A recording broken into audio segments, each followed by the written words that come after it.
Is Guardian Radio 96.9 FM. Fresh news, smart talk, all day.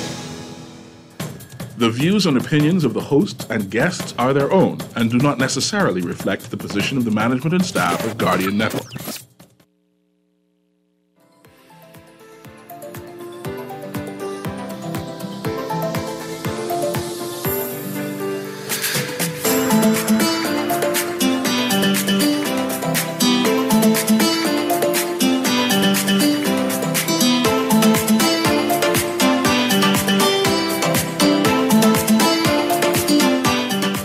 Good morning and welcome to Guardian Radio AM and On the Clock with Aaron Green. This is C.A. Newry, and I need to repeat that name one more time.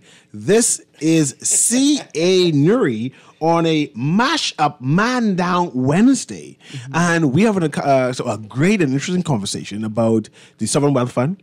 And Aaron got to remind me of the next name of that. What's the next name? The National Investment Fund. And I still say I have an issue with the name because that doesn't roll off my tongue because I know what Sovereign Wealth Fund is, but this National Investment Fund ain't that. It ain't that, and I think that the government needs to do a better job trying to get that out of my vocabulary and as my natural way of thinking. That's one part of do a better job making it more accessible to me. Do a better job of naming it what it actually is. Sovereign Wealth Fund? Right. Why change the name? Exactly. Confusing people? It's the investment. Maybe the functions are different. See, no. It could be a foreign wealth fund that has investment. It's very important, right? Because you call it a sovereign wealth fund, right? And then we all know collectively what that means. That is money that is whatever collected for the purpose of the people. Yes. This a national investment is not for the people. Suggests that this is an investment vehicle which has completely different culture attached to it. There you go, Aaron. Purpose and intent. There you go, Aaron. It's extremely important. Like this point right here is so. At the end of the day, Ian, what's going to happen is some wise politician is going to get up and say, but couldn't you see by the name what its intent was? Mm-hmm. How could you accuse me of misleading you when the purpose was right in the name? And that's what we're saying. What is in a name? Why did you change it from the Sovereign Wealth Fund to the NIA? And why would you need to change it if the Climate Change and Carbon Market Initiatives Act already has provisions for the management of monies generated by carbon credits? And this is why I'm concerned about the intellectuals in the Bahamas, the accountants, the investment bankers, mm-hmm. who understand what sovereign wealth fund is, the definition of it, and the accountability of it, and they are right now silent. Now, an investment fund is completely different from a sovereign wealth fund, and in terms of ownership. Mm-hmm. Right now, the sovereign wealth fund is owned by the people. Mm-hmm. Right? And that the benefits of it should be for the people. But the investment fund is the development of the Bahamas, but not necessarily the people. But we could say the same thing with the port. The port was 100% owned by the Bahamians, but yet you still have to buy shares in it. I don't understand it. But that was when the government owned it before. Now they're accountable to the Bahamian people. So it's the essence of what is the government versus what is the people own. Well, the government manages the people's affairs. Yes, by proxy, and then they govern without our input. But when we are shareholders, we can say, no, I don't want this to happen because I have a voting mm-hmm. input in it. And I think that the Bahamian people should have a vested for life in this sovereign wealth fund. And at this present time, what is being said, we don't seem to be vested in the ownership or the responsibility of this sovereign wealth fund to say, well, I bought into it, therefore I will work to make sure this fund is profitable because I'm vested in it. Mm-hmm. Now it's removed away from me mm-hmm. that I say, okay, let the government govern it. And it relies on me, though. It relies on me to be successful because it relies on me, the citizen, to either prevent, to not engage in activities that destroy the environment, and to prevent others from doing the same thing. Mm-hmm. Right? But I have no control, no decision making, and I don't even get to say where the benefits go or how they go there. Right? Yes. All I get to do is stand on guard and watch and make sure people don't throw cigarette butt and plastic straw in the ocean. I know on the other side of the show, mm-hmm. we were discussing how do we see or what do you envision of the sovereign wealth fund? Yeah. And I didn't get a chance to mention that. When I envisioned the sovereign wealth fund, I envisioned there would be some immediate benefits for Bahamian as an individual. I envisioned that our national insurance number will entitle me into some kind of reward for being a Bahamian citizen, right? I envisioned that I would have no need to pay national insurance anymore. I wouldn't need to pay national health insurance anymore because the sovereign wealth fund, which would be benefiting me, would be paying these things. And I'm thus far, when I heard the Prime Minister and an Attorney General speak, they didn't mention anything about me not paying national insurance anymore, nor paying national health insurance anymore. They said they developed the hospital, but I still gotta pay. And I'm trying to say, whose money is this sovereign wealth fund? Mind you, there ain't no sovereign wealth fund no more. It's some kind of investment fund. But whose money is the carbon credit for, and how I benefit from it? Because I still paying. I'm still paying out of my pocket. Right, like, even if the services has improved, I still broke. Or does the IMF and those govern and they own it? That's another question. Hold on. See, I know Ian talking about IMF owned my sovereign wealth fund. Right? No, man. Now, pause. The IMF can't own nothing in the Bahamas. I mean... Don't say that. Pause. Are we ready to reinstate the Immovable Properties Act? Now we talking. Bang. Because what happens if in a public-private partnership, for some reason, the Bahamas, like the public part, reneges, right? Like I would hate to be in a public-private partnership with a corporation that's built, say, a national airport. In fact, a corporation that engages in improvements on the national airport, right? LPIA. And somehow we default or breach our duty or agreement. And now a private entity owns LPIA. A private entity owns the Arawak Port The land. development. How? What is called, forget all of that. How have you embarked on this legislation, on these new policies? How have you tabled bills and it does not come with the immediate reinstatement and enhancement, right? Let's enhance some of the amendments that existed before the whole act was repealed. How could you move forward without that? Without that. Why are you taking the risk? Not only can I not benefit directly from this new investment mechanism, not only can I not participate in decision-making about how it will operate, but I am still at risk of losing my most vital national resources. Now, maybe that's why they repealed the name, Cecil. Because, hold on, Ian, because they can't call it a sovereign wealth fund because there's no capacity or capability of maintaining your sovereignty within the agreements of some of the contracts and agreements that may arise under this act. So you're hinting towards that if I put all of these Aragonite into this investment fund, I cannot claim to say that it is owned by the Bahamian people anymore. No, what I'm saying is if the Bahamas government enters a public-private partnership with an international, say, conglomeration to improve or rebuild the Arawak Port, any major infrastructure, if for some reason the Bahamas' side doesn't live up to its agreement or breaches the agreement, we can't pay back something that we need to pay back. At the end of the day, who owns that entity? Who owns the port? Who owns the airport? Are we possibly sliding down a slippery slope that we should have seen in the distance that countries in Africa are dealing with, where they're losing their ports to China? Yep. Right? Yep. And what are the provisions in place to ensure that that could never happen? Because the truth is, if there is any risk of that happening, then you don't do it at all. Scrap it. And don't sit back and say to me, well, the U.S. ain't going to never let it happen. Because it may be the U.S. who ends up owning your major national infrastructure. Well, I would have thought that we would have done that during the debacle with the FTX. When Sam would have acquired those portions of land, I thought we would have went back private and done land that. he acquired. No, I'm saying that the immovable property. I thought we would have gone back and did that. But I may never move in the Removable Property Act. But I want you to address this, Aaron. And it's something we spoke about on your part of the show, right? Yeah. But the person's asking again, right? Yeah. So good morning, Mr. Newry. And did you or Miss Green heard that the PM turned over all the assets of the fund over to himself. The gentleman was on Mr. McKinney's show once more, and he said that. And I know you've responded to that already, but go ahead. They're saying that the Prime Minister owns all of the assets, or some sort like that. Comment on that. Let's help this person. Listen, I wouldn't have even entertained that, but for the fact that yesterday on Zhivago Lang's show, apparently Zhivago Lang said that all the MP constituency allowances are being paid directly into MPs, I think, personal accounts.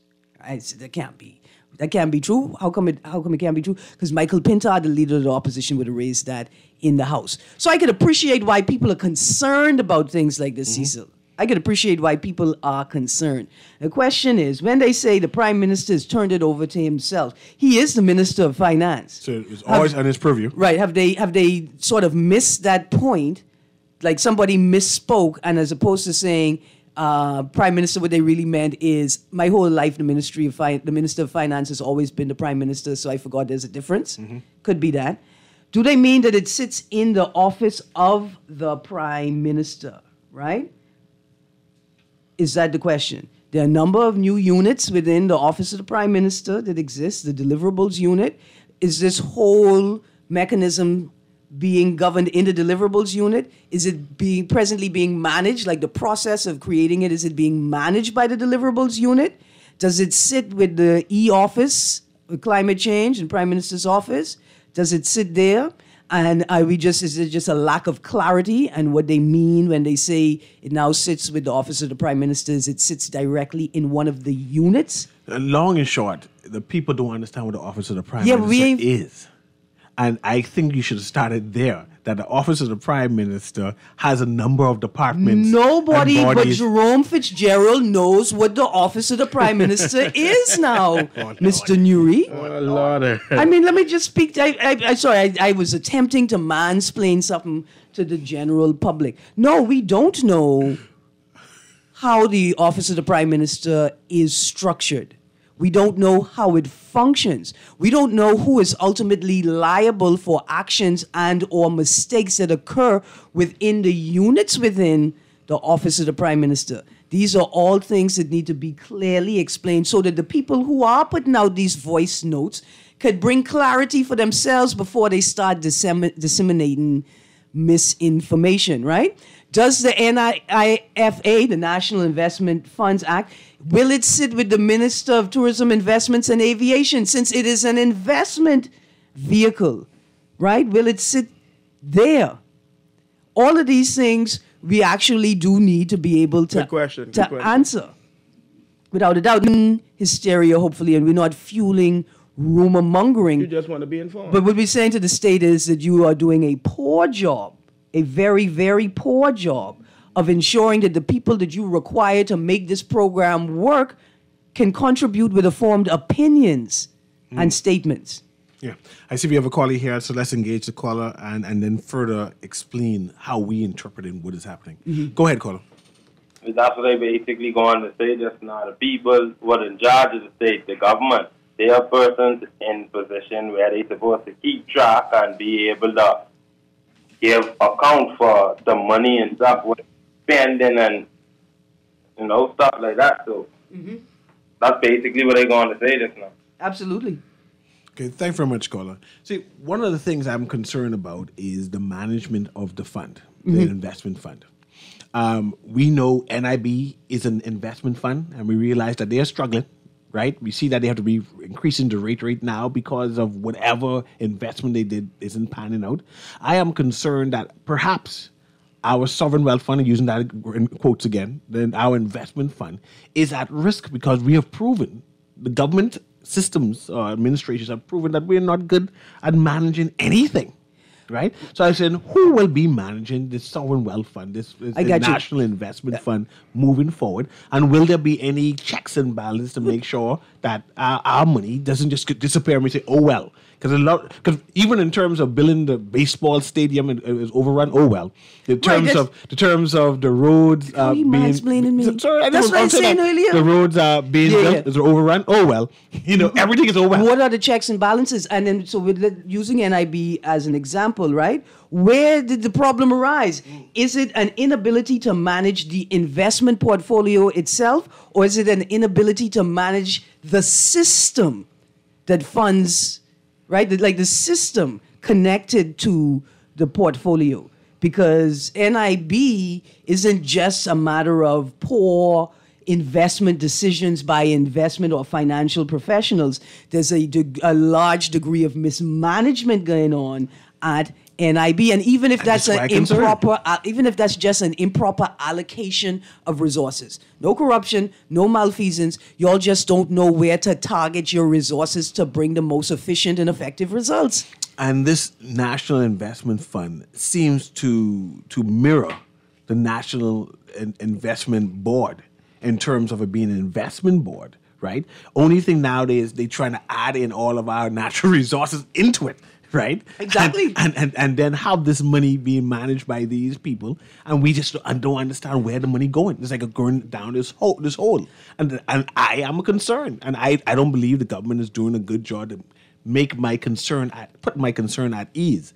I do not trust the system. Yeah. And we are in a system where few Bahamians trust the government. The whole Caribbean, in fact, they just do a census about that saying for Latin America, the distrust for governance is starking for around the world. So we have a system of distrust for the government, right? Yeah. And now we have the government changing the sovereign wealth fund, not explaining it thoroughly on what it is, why they're changing it, right? What's the difference between the sovereign wealth fund and this national investment fund? And then we see that this national investment fund is not for the benefit, immediate or direct benefits for Bahamians, but investing monies to put into entities that haven't proved to be profitable, right? And we said, watch our natural resources. Hold on, did you just say that? down. Did you just say that the Family Islands is a bunch of entities that failed to be profitable? Are you talking about the outer plantations? I'm just saying that if you can put my money there, I want to see a profit. I want to see a profit because it can't be investing to say, we ain't looking for no profit. Right? It's just for the investment's sake. Something is wrong with that narrative. Yeah. And even on the Family Island tip, I agree with you. As long as we allow central government and the political culture to control the narrative, right? As simple as changing the name from a sovereign wealth fund to a national investment fund without explaining exactly why that was necessary. Both the repealing of the act and replacement of the act and the changing of the name, two separate issues, right? I am absolutely with you, Mr. Newry. I'm also wondering at this point, is this whole procedure and process and the narrative or the thinking behind it, right, also interfering with governance on other levels? I'm concerned now that the delay in the tabling of the cannabis legislation, despite the Attorney General in one of the most recent utterances clearly emphasizing that this is a medical cannabis regime, he clearly emphasized that for all y'all people who thought y'all were going to be allowed to smoke cannabis. It's a commodity. Go talk to your MP. Is the government considering industrial hemp, its function or its nature being a carbon negative building material? Are they reconsidering the cannabis legislation to expand it to include industrial hemp, because industrial hemp is what I'm almost certain I heard a government actor reference at COP27, gray carbon, another form of carbon credit to be developed, right? And so my concern is in all of this and all y'all exuberance and excitement about how much money it could potentially make for the government, you also interfering with governance and the momentum of the movement of other pieces of legislation and the creation of other forms of industry, right? Because why isn't the cannabis legislation tabled? You ain't worried about us. You never considered us regular people in it anyway. Mm-hmm. And so that's something that I'm very concerned about. And it speaks to the culture that's driving the process. And it's not one that centers the citizen in that process. But I see we got a call on the line. Mm-hmm. Go ahead, caller. Patrick called that true, producer. Can you hear me, caller? Caller, can you hear me? No. Good morning, caller. Let's go to the next line. Okay, both cleared. Okay. Yeah. But yeah, I am concerned also that this investment board will be managing some of the most valuable land in the Bahamas, right? That the government own, and that we don't know who will be managing these assets, and I'm concerned about that. Yeah. Well, I'll say this here. If the government is going to do the investment, I think no Bahamian would have a problem with basically the government giving them a portion of land in the island. If you already own a piece of land here in the city, that every Bahamian citizen should have a land in their choice of island. But with this national investment fund, that ain't happen no more. But not just, hold on. First of all, That's where you have a stake in it. Pause. That's where you have a stake in it. I feel you. I doubt it's going to happen anymore. I feel concerned. Producer, let's go to that call. I feel concerned for people who've been waiting for the Crown land for decades now, and whether they're going to be considered considered before this land is sort of sequestered, no pun intended, to the fund. Good morning, caller. Okay, that line ain't working. Yeah, I mean, that was less than 15 seconds before we picked that one up. And that's a part of my concern as well. But Ian, before you start talking this 40 acres and a mule talk, first of all, it's illegal to try tame wild donkey in the Nagua. Stop that talk. Second of all, how are you going to be giving people an acre of land? Right? How are you going to be giving people... The island of choice. Listen, and then on top of it to the island of choice. And we trying to generate carbon credits from the land. You trying to tell people, look here, go get your piece of land, go drive your Honda, park it on the land, let the oil drip out, take your garbage, let the garbage drop. This is your land. But we have 400,000 people, and the Bahamian people own the land. But it's not your land to exploit or destroy just because you own it. That's what we're trying to tell the government right now. We're trying to tell the government it ain't yours alone to do with as you wish. But look at it like this, Aaron. Because we have we removed the Immovable Property Act, right? A foreigner can come in the Bahamas and purchase any piece of land that they wish to purchase if you wish to sell it to them.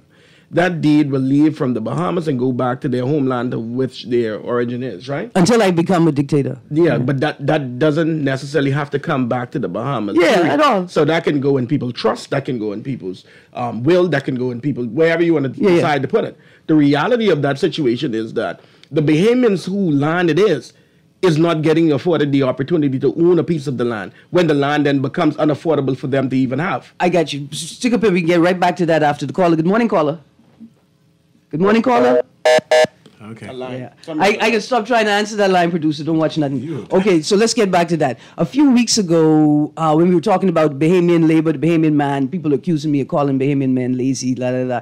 Somebody texted the show and told me, Miss Green, the Bahamian has the right to scam and rob other people in the Bahamas because it's their country. And what did you sound like you saying to me? It's like if we let the foreigner come and do whatever they want to the land, why wouldn't we allow the Bahamian to do whatever they want to the land? And what I'm saying is sort of completely different. First of all, reinstate the Immovable Properties Act so nobody could come here as a foreigner and act like they own anything and could take it with them. But second of all, everybody must moderate their behavior. Everybody must respect the land. Everybody must treat the land as if it doesn't belong to them and it's for future generations of Bahamians. Let's see if this caller is coming through now. Caller, can you hear me? Look like all the lines are back now. Okay. But one of my concerns, but I see that the government has pinned the Sovereign Wealth Fund or the National Awards is the National Infrastructural Fund. Right? Hold on, wait. National Infrastructure Fund. Yeah, that's a national. That's like Ministry of Works. That's see where I get with it. My point is, money is already budgeted for the infrastructure of the Bahamas. Yeah. And now they're moving my sovereign wealth fund money, my natural resources, to go buy coal patch to pretend to pave the road again. Is that investment fund is going to be get internally or externally? And that's part of the debate too, right? In regards to where the money is going to be spent. We have a caller now? Yeah, let's take the caller dead quick. Good morning, caller. Yes, sir. Good morning to what? Good morning. How you do? You know, it seems like with the government. Caller, are you there? You went muffled. You gone? All right. That's our regular caller. Something happened to the phone line. Something happened to the phone line. Try call back, and if it's really an issue, leave your number with Kermit, and I'll reimburse you if any money's lost. This one caller. Oh, this one caller. Yeah. Because that's going to call. Everybody else, I could compensate you with juju. Yeah. Okay. Yeah. But see, this is my concern. Yeah. Right. It seems as if we are duplicating efforts, now using our natural resources to fund things that our general budget, it's supposed to be done. Caller, turn on your phone. Your radio, and then you go ahead. Good morning, caller. Good morning. I can hear you, caller, but it's echoing. All right, sorry about that. Mm-hmm. Well, we're still working on them lines. Mm-hmm. Maybe we need to put BTC in the NIFA. Can you imagine? Make that work as well. This. So, like you say, Cecil, it appears as if we're attempting to duplicate things that we've seen out there without truly understanding how they work. Or worse, be honest with us. Tell us about the true state of governance. Right? Let's have a real and frank conversation. They say frank. I don't know where Frank works. Let's have a real, honest, transparent conversation about the state of the Ministry of Works. Mm-hmm. The state, we hiring these people to tell us what the learning loss is so we could teach the children the stuff that they didn't learn and we have to figure out what they didn't learn even though we know we didn't teach it to them. Mm-hmm. That we should be doing the same thing with the Ministry of Works. Where's the loss? Where was it experienced? How did it happen? Because before you take my money to invest it in the infrastructure fund, you need to tell me why my money wasn't working in Ministry of Works. Good morning, caller. Looks like we need to stop taking the calls because none of them are working. But one of the mandates of a sovereign wealth fund is for it to be independent, non-partisan, transparent, and accountable, right? An entity to manage our most valuable resources. And I'm saying that in the Bahamas, where we are very polarized in politics, is it possible to have a local entity made up by Bahamians who is not directed by the politicals to invest our sovereign wealth fund money? Is that possible? Listen, let's go to this break. That's a heavy question because in small island developing states, I think you cannot avoid conflict of interest, right? And you have to create mechanisms to manage them, to make them as public, overt as possible, and to manage them appropriately and in the public eye. Okay. Anyway, this is Guide Radio to AM. We're going to take a short break. Right back in a few minutes.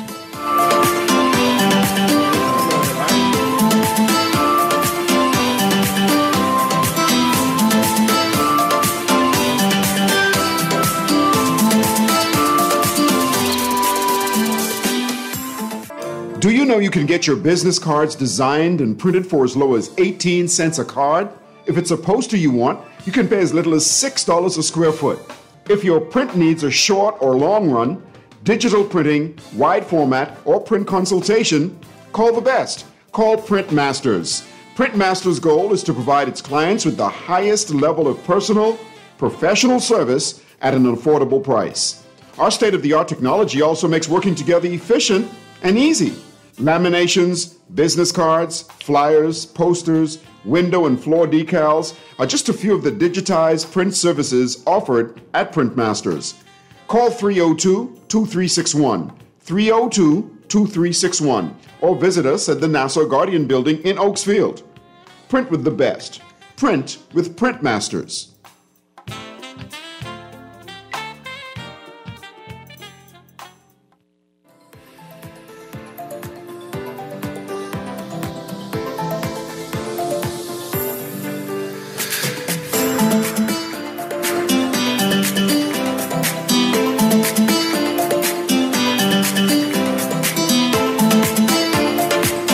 Welcome back to Mashup Wednesdays with Aaron Green, C.A. Newry, and Ian Munnings.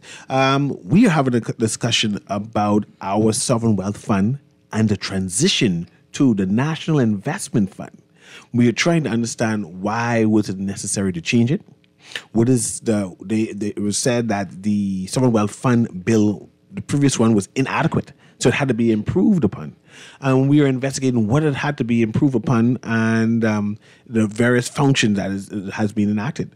And we are asking some tough questions as to what do we want our Sovereign Wealth Fund to look like, right? Is this new national investment fund adequate enough to fulfill what we had intended or envisioned? So we're having a discussion on that, and we are welcoming calls to put in your input on it. I think there needs to be more conversation with that. The government needs to give more details as to what is their agenda, what is our agenda as a country, and that's why we're having this discussion, to inform the people so they can have more informed opinions, that when they get to their member of parliament to say, hey, this is how I see it, and this is where we should go. So that's where we're leading at. One of the two things I was asking Aaron and Ian before the break was, it seems to be a lot of duplication with this new national investment fund in terms of what the monies are for. Because I see it's for improvement of the family islands, and I said, but we have a Ministry of Works for that. Mm-hmm. I say it's very similar to the National Insurance Board, the NIB investment fund, and we're saying that they have been found wanting in terms that the money seems to not be adequate, right? Mm-hmm. And we are concerned whether the same thing is going to be happening with our Sovereign Wealth Fund accounts, right? And then we were asking who's going to manage this. Mm-hmm. Will it be void or devoid of political interference, or there's going to be another extension of the power, the political power, party in power? Yeah, and the Consolidated Fund Act. To a point you made earlier in terms of duplication of things, right? This whole layout is concerning to me because we start with the Bahamas Resilient Infrastructure Fund, right? And the Attorney General goes on to say, with a focus on the family islands, right? The Renewable Energy Fund. Surely the focus is going to be on the family island. Surely the focus is going to be on the family island. The Ragged Island project, right? I think there's at least there's renewable energy projects in Abaco, renewable energy projects, I hope, in Eleuthera as well. Then we look at the Food Security Fund, right? Mm-hmm. Surely the Food Security Fund Don't go there. is going to be focused on the family island, surely, right? But not just that, we talk about duplication. What about BAMSI? What about BAIC? Like, how is this going to work in conjunction with the Ministry of Agriculture, Marine Resources, and Family Island Affairs? I assume that they're going to expand it, spend more money on it. Pay farmers money we need more to money. farm? We need more money to be placed into agriculture. And then one is just the fund for the family island. But pause. What I'm saying is this. Why the focus on all of those in the first iteration, the first fund coming out of the national? No, I didn't go there. They gone there. They don't tell us. It's like the first one coming out of the National Investment Fund. Why didn't you build the capacity of the ministry responsible for Family Island affairs? With all of this, why haven't you created a standalone ministry to work with the Family Islands, sit local government in there, right? Because Family Island local government, once it's enhanced properly, should dictate to a certain degree what Nassau, what New Providence local government looks like. My opinion is the state of affairs that we may be assuming may be a certain way may not be the way that it actually is. Because we've seen the NIB cry in terms of increasing the collection of those taxes. We have seen these other entities, they're crying and they're implementing and trying to abstract the real property taxes, etc. So we realized that the infrastructure that we currently have in the Bahamas, it has been bleeding for a very long time. It has already hemorrhaged itself out. So we know that if there is some level of currency coming in, those departments they need more money to actually run them. No, right, but the point is, why can't those agencies, ministries, units get the money? Why do we have to create a whole new mechanism? It's like, listen, why aren't they getting the money? Why are you telling me that you have to find a way to generate money to put in an investment fund to attempt to generate more money to then go and invest in these areas? So they could manage it better. I know we have a text here, but what I am also concerned about, Aaron, right? We are about to go where no Bahamian has gone before in terms of this investment fund, right? Using the carbon credits, the natural resources to finance this fund, right? But before you were able to saturate the fund, to say that we have X amount of money in the fund, we've collected it working, 3-4 years has passed and collected this amount of X money, and that before we were even invested the first set of money, say, well, we invested $10 or $40 million in return, we already start spending it. No.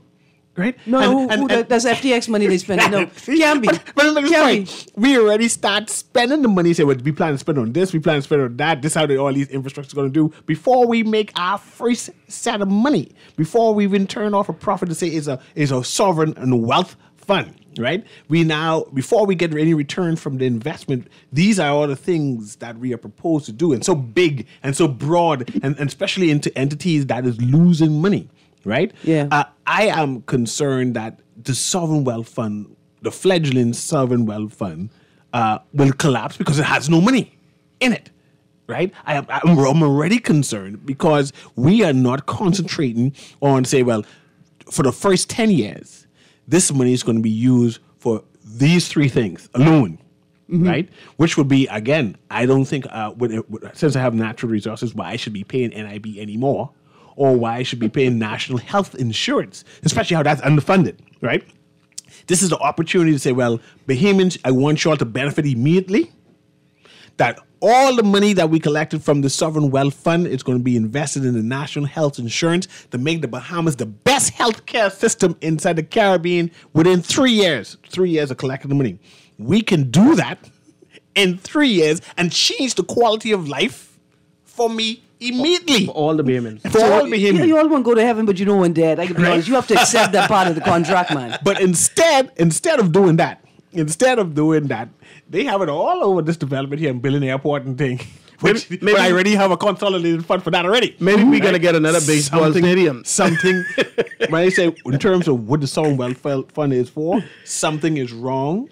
And I believe it needs to be revisited. I believe there needs to be pushback. I believe that the persons who understand sovereign wealth fund and what it's intended to be needs to start asking questions and say, government, this is not what we intended for our sovereign wealth fund. And not just that, we need an advocacy group to engage on behalf of the Bahamian people, not special interest group, not business community, not professional community. Go on, Ian. I read an article, Aaron, when the former administration was in office. It started to state that they were going to build the airport. I think it was somewhere in Long Island.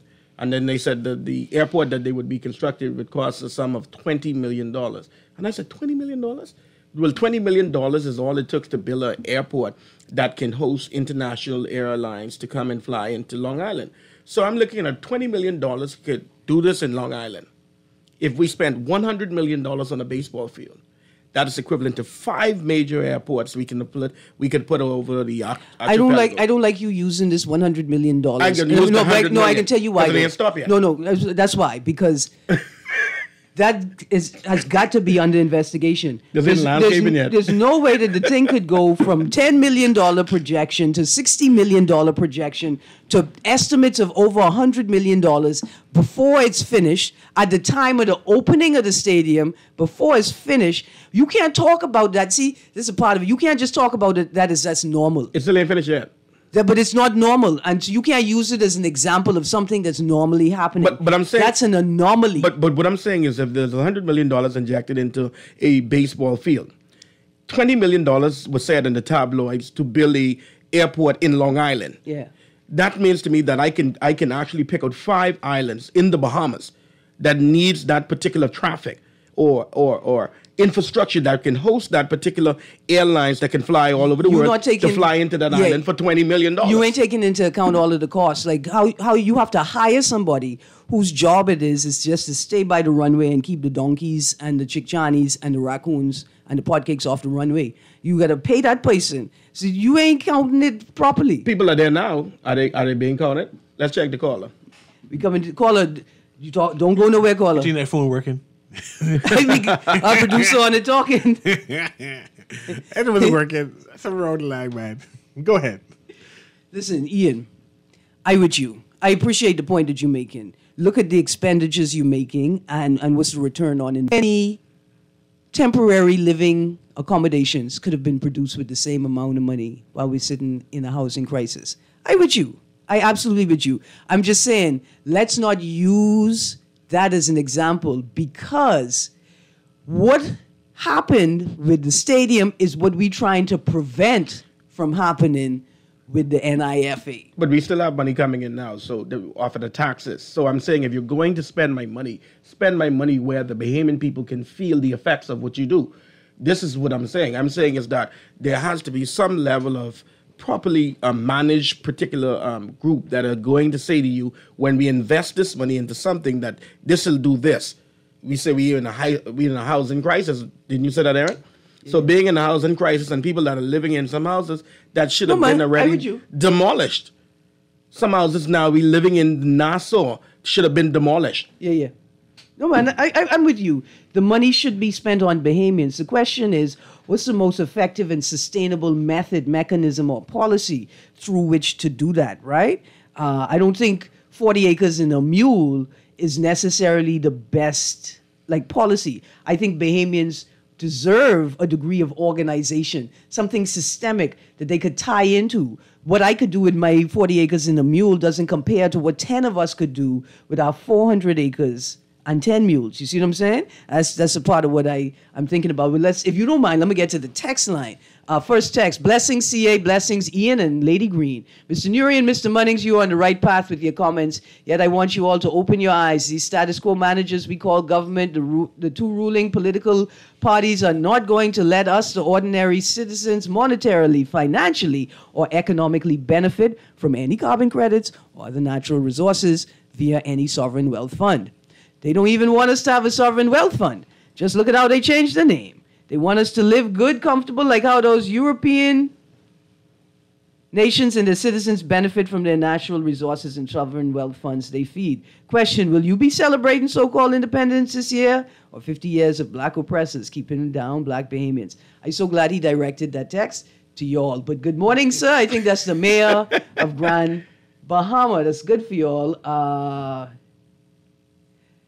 Why you and Ms. Green did not get a copy of the House of Assembly Hansard? You know how difficult it is to get a copy of that? We, the public, wants to know the truth. Our ears and eyes are wide open. Okay, I got you.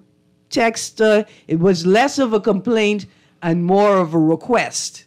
Like, why y'all don't help the Bahamian people out and do some investigative journalism for us? Well, we're starting with the tools that we have available to us. Now the text, hey, Mr. Newry. I'm reading this one because the person who sent it just sent it and must know that I'm reading the text. Hey, Mr. Newry, I don't want to tell you how to run your show, but I don't think you should allow Ms. Green to run it either. Should we as callers and texters even bother to try and contribute, or should we just be prepared to listen to her views from 10 to 12? Good morning, caller. You on the Guardian Radio AM on the clock, Mashup Man Down Wednesday. Yeah, good morning, Ms. Green. I'm calling back. I'm trying to mash up this narrative. The thing is, the last text was right on. You said it was from the mayor of Freeport, right? But Ms. Green, could I like to speak with you off air? Like for some time, maybe this evening, anytime it's opportunity for you? Yeah, because man. I noticed nobody commented what I'm saying. And I'm frightened of that, because what I'm saying is the science is where the confusion is and where the deception is. And that's, even though we're discussing the sovereign wealth fund, when you see the science and the mathematical, you're good in maths. When you see the mathematical deception, it's not possible to calculate carbon anyhow, which way you put it. You could calculate carbon emissions from a known amount of fuel. Mm-hmm. I want you to see, you could help me with this too, because you could delve into it. What I'm saying is, the public is not educated. So when you delve into the science is where the deception is. Like in COVID, if they know you don't know it, so they're going to deceive you and make people believe this and believe that. Why you think they're not talking about voluntary carbon trading, where private landowners can actually trade carbon? Anyhow, just, Ms. Green, I'd like to speak with you off. I got you. Don't go give you hung up on me. My bad. 52. Messages number 428-0719. 428-0719. A Chickchani gonna answer the phone. You don't mind that. You just tell them who you call for. Leave a message. Leave a message. For real, you message me. this is very interesting discourse. This is not wild fringe discourse. These conversations are happening all over the world. 52, the reason why we didn't engage in it is because we didn't have the space to engage in it. To do the conversation justice, to really rigorously debate it, we need a little preparation and a little time. You've raised the inquiry. I'm going to try and bring this to the table the next time we have that conversation. But you call me on that number, not right now, but you call me after the show, 428-0719. I think the question is that we're having right now, before we even get to the science, though, is have the provisions, have the legal mechanisms and the provisions that we are debating that are going to be tabled, that are going to manage and operate the fund and all of the relevant parts, have they been considered sufficiently? First of all, have you considered the desires, the concerns, and the informed opinions, and maybe even professional contributions of the citizenry, right? Mm-hmm. Have you had that type of consultative process? Are you centering the citizen, whether you consult with us or not, are you centering us in the process? What is the actual purpose of the legislation? Are you being clear and transparent about your political agenda? You may want to call it your governance agenda. I'll be fair with that, right? Mm-hmm. These are the sorts of questions that we're delving at. For instance, why are you creating an infrastructure fund if we have a Ministry of Public Works? Why are you creating a Family Island fund if you have a ministry with a portfolio for Family Island affairs? Why in none of the legislation have we seen a link, an alignment with the fund and the ministry? Even if it's the sharing of data, even if it's about mandatory reporting.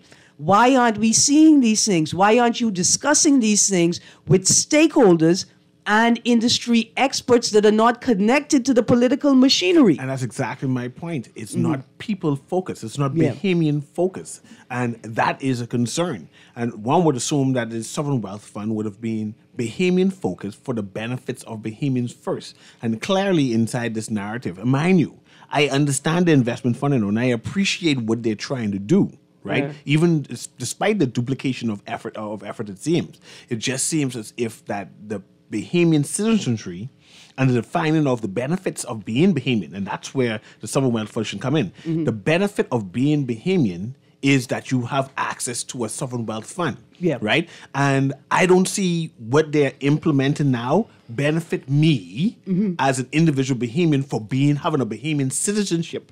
Right? And that is what is lacking. Bahamian citizens should benefit from a sovereign wealth fund investment, not an investment where everybody benefits. I don't see the benefits for an individual Bahamian. And I think a point I want to make, because we attempted to address or debunk some information, possibly even misinformation, but certainly to engage some opposition to the government's apparent agenda as it's been presented, right? I want to say this, that many people have presented the idea that this is another example of government corruption. Oh, he's taking it from Ministry of Finance, putting it in his hands only, right? I want to say this, that you cannot just easily attribute this to, that's a general political, that's that party, they always do this and that. I think it's far more likely that this is an example of the incompetence of the political culture. But first of all, the incompetence, the nature of the political culture to not center the citizen, to only see the economic bottom line. They don't see anything in any other terms, right? Benefit can only be economic. Benefit can't be to the individual, it must be to the collective at the state level. And I think that's remnants of a political culture that is neither nefarious or saintly, right? I think that's a part of it. I think the second part is our concerns that this project, this policy, this industry, this space will be consumed by government ineptitude, right? I won't go as far as to say incompetence, but something as simple as this that was proven by the FTX matter. The question that always arises is, does the government have the capacity to move at the pace of the world? And if you're taking our national resources and investing them in funds outside, like in the real world, do you have the capacity to manage those resources at the pace of the world? They mean nothing moving at the speed that the Bahamas government move at. they can only be beneficial if you could increase your ability to operate in the global world. But I want to ask both of you, do you know that Turks and Caicos Island has a sovereign wealth fund? I mean, do you actually know? Aware? Ian, are you aware that Turks and Caicos Island have a sovereign wealth fund? Yeah. See, my point is, them being our nearest neighbor, that should have been a part of the narrative in terms of, oh, by the way, there's Turks and Caicos Sovereign Wealth Fund. Be aware of it. Abreast yourself of Read it. Read upon it.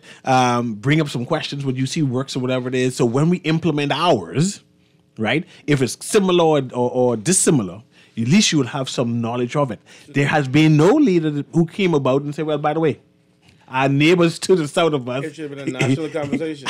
It should be in our national conversation. It should be in our national psyche. Something is wrong with this narrative. Mr. Newry, I want to get to these texts just before ahead. we end the show. The text here says, good morning. The House of Assembly this morning was in such an uproar with bills to be tabled during the opposition members on their feet, ? And I just want to say to the listening public that it is a conspiracy that the government decided to have the House of Assembly opening at 10 a.m. every morning while I on the air, so I can't be there to critique them and listen in. See, that's victimization right there. They don't want me and you. I mean, at least you could listen from 10 to 11. They don't want me. Anyway, I just saying, right? Last text. Anyway, you guys have a great day. This has been the Guardian Radio AM on the clock man down mashup Wednesday session with Cecil Newry, Ian Munnings, and Aaron Green. That's the music. We gotta go.